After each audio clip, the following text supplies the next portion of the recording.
recognizing signs of overstimulation. How can we tell when we are actually overstimulated? How can we tell what is causing us to react to the world around us rather than respond? What's causing us to react to the people around us rather than respond? What's causing us to react to the thoughts within the mental field and the emotions within the body rather than responding? What's up, everyone? My name is Morcie.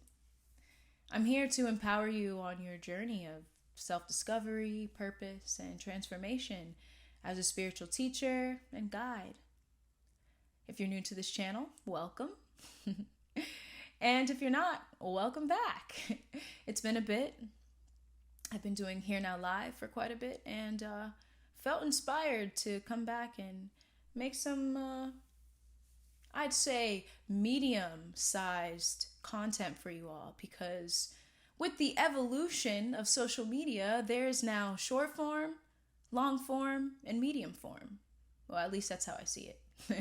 Long form like the live, short form like the shorts and the reels, and medium form like 10, 20-minute videos. You know, technology, different ways to create content, different ways to share. And with this evolution of technology, the evolution of social media, I find that while social media is evolving, while technology is evolving, we must evolve too. We must bring more awareness to how we are engaging with the world around us, how we are engaging with these new offerings with technology, because there will always be more. There will always be more information. There will always be more knowledge. There will always be more. And when we are not aware, when we're not intentional about the way we receive information, that can cause overstimulation. It can cause a lack of self-awareness. And I find that it's important to choose to flow with the evolution of the world around us, the evolution of life, rather than folding and crumbling, but saying, you know what, I see this new advent of technology, I see where it's going, and instead of resisting it, I'm going to learn and be open how to being more aware of my own mind and body, truly nurturing and fostering that mind-body awareness, mind-body connection, so that we can utilize the tools in this world. We can use social media, use technology, rather than it using us, right? By the way, I have an ebook out. It's called Peaceful Pauses, The Calm Beyond the Overstimulated Mind. It is free. Check it out. Diving into topics just like this, I provide tools and spiritual practices that you can invite into your life to welcome in presence, welcome in space, stillness, silence, so that you can live a life of fulfillment. You can live responding to the world around you rather than reacting, rather than in fear, but in trust of yourself and life. So do check that out. Link is down below. Overstimulation. Overstimulation is not only when we are exposed to an excessive amount of stimuli, but it's also when we are absorbed in and attached to these thoughts that arise, emotions that arise. We'll find this often when we're overthinking. We'll find this often when we are overanalyzing. We'll find this often when we're stressed. And that's, I would say, an aspect of this video that I'd like to expand our awareness on, is the different ways in which overstimulation can manifest so we can be aware of how it arises. We have overstimulation that comes in the form of sensory overstimulation. So when we're somewhere and there's bright lights, loud noises, large crowds, taking in all of that, just being in that atmosphere, it can be overstimulating. There's also cognitive within our mind, similar to what I shared, taking in too much information, perhaps multitasking quite often. And then there's also an emotional overstimulation where we're feeling quite a bit of emotions in the moment, reacting and to everything or to what others say, or when an emotion arises, we don't know what to do with it. And so there's a sense of need to control. So then we feel overstimulated. And some signs that you might be feeling this overstimulation is mental fatigue, emotional fatigue, stress, overwhelm. All of these signs, feelings of anxiety as well. These are all signs that it's time to take a step back and pause peacefully. Pause. Pause before you react. Pause before you snap. Pause before you believe the first thought that comes to mind. See, a peaceful pause is a brief moment of calm, alert awareness. And the more we invite these brief moments of calm, alert awareness into our lives, we are deepening into presence. We're deepening into stillness. And what this is doing is it's detaching us, right? We're pulling out of that stream of thinking. We're pulling out of that being absorbed in thought. We're not identifying with it, not taking that thought personal, thinking it's us, validating it. But when you pause,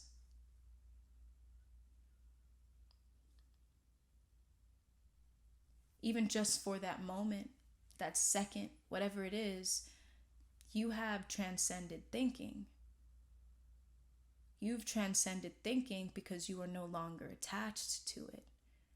You give yourself the opportunity to decide how you will respond in that moment, rather than reacting, because when we react, the reaction is autopilot.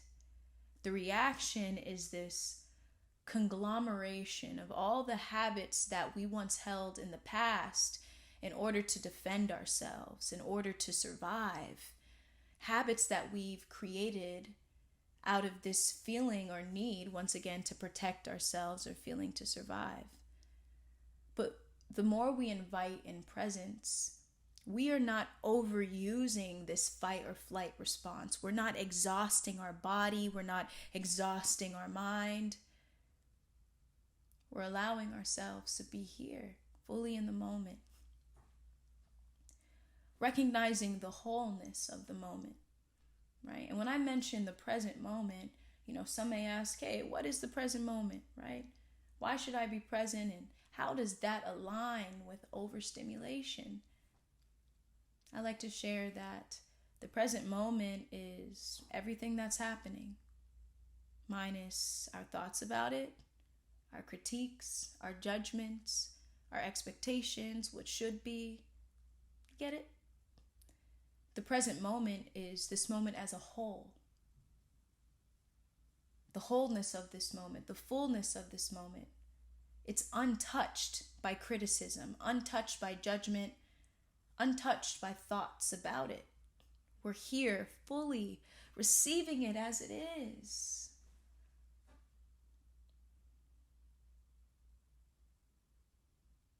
It's often the resistance that causes that overstimulation. The need to make the present moment something that it's not. It causes so much of that overstimulation when you find yourself receiving it more, accepting it more. You're no longer on that autopilot. You're no longer reacting.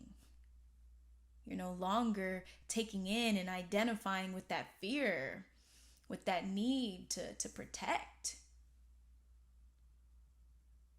This doesn't mean that you're going to completely let go of the ability to protect yourself. No, of course, there's a necessity to that. There's a necessity to the human survival. This is just bringing awareness to when it's overused, right? Sure, the mind can be stimulated, but also it can be overstimulated.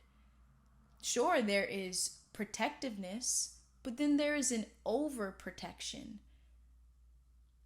The whole basis and intention around the message in this video is to invite in harmony in your life, unity, to invite in balance through presence and awareness, through being more aware of when you're feeling this sensory overload, cognitive overload, emotional overload, and choosing to pause for a moment. A brief moment, a brief intentional moment of calm, alert, awareness.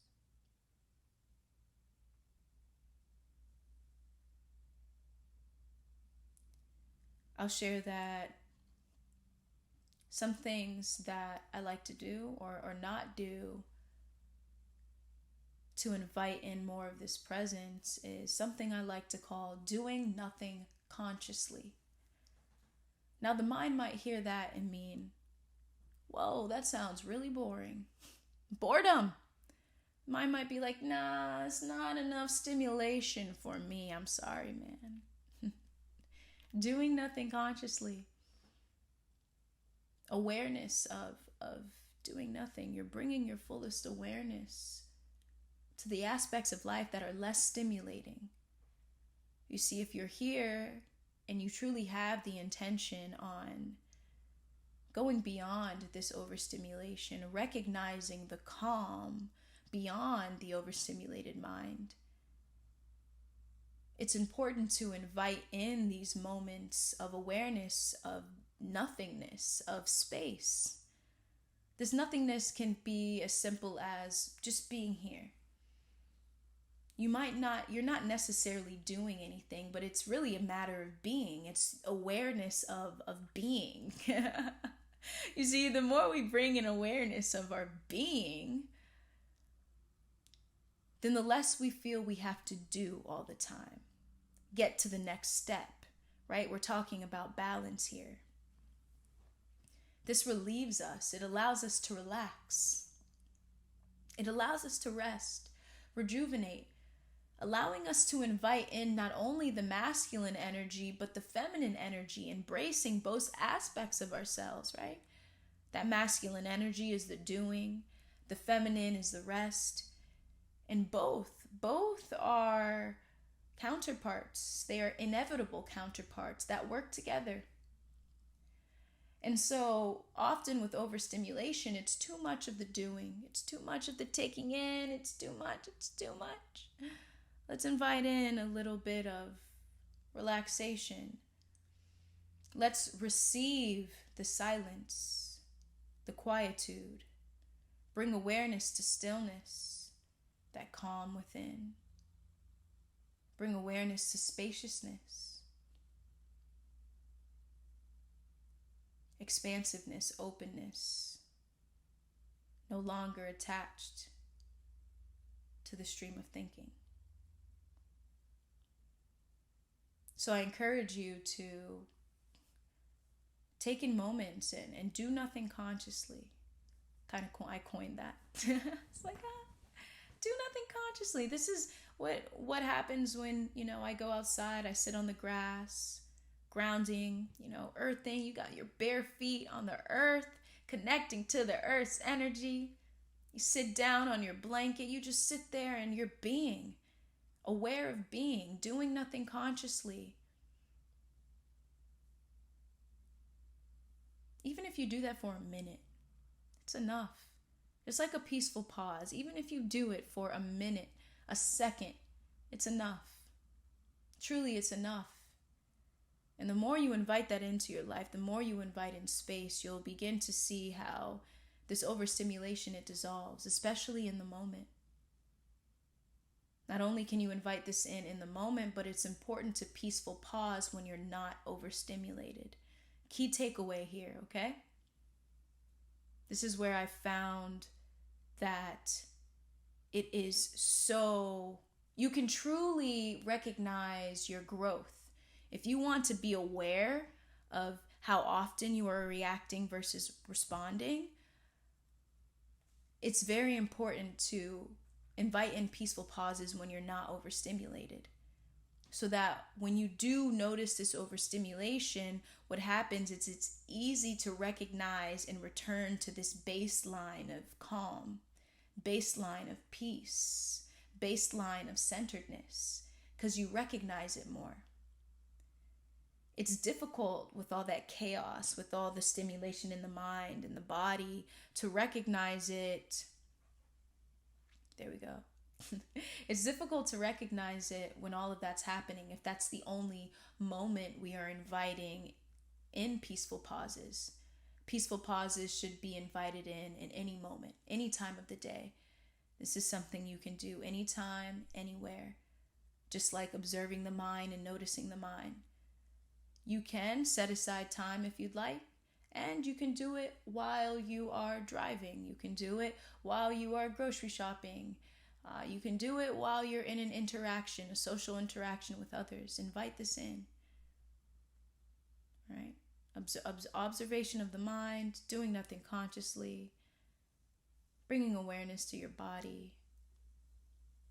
All of these practices, they help us to connect with our mind and our body, offering us the opportunity to respond instead of react.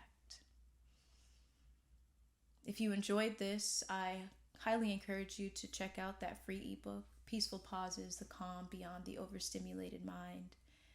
And if you find that you would truly like to deepen this practice, inviting it into your life, recognizing your truest essence no matter where you are, check out my course, Peaceful Pauses for the Overstimulated Mind, a meditation course. It is a powerful course. It takes you along a journey. It is a series of 7 inspirational messages that align with 7 guided meditations, taking you all along a journey, building off of each other, and recognizing the truth of who you are, going beyond the mind, going beyond form, recognizing the formless, recognizing that you truly are the spacious consciousness in which all events happen, all of life happens. My name is Morcie. If you enjoyed this video, make sure you like down below, write a comment. Yeah. I'm sending you peace. I'm sending you love. I'm sending you wholeness. Live in a state of gratitude.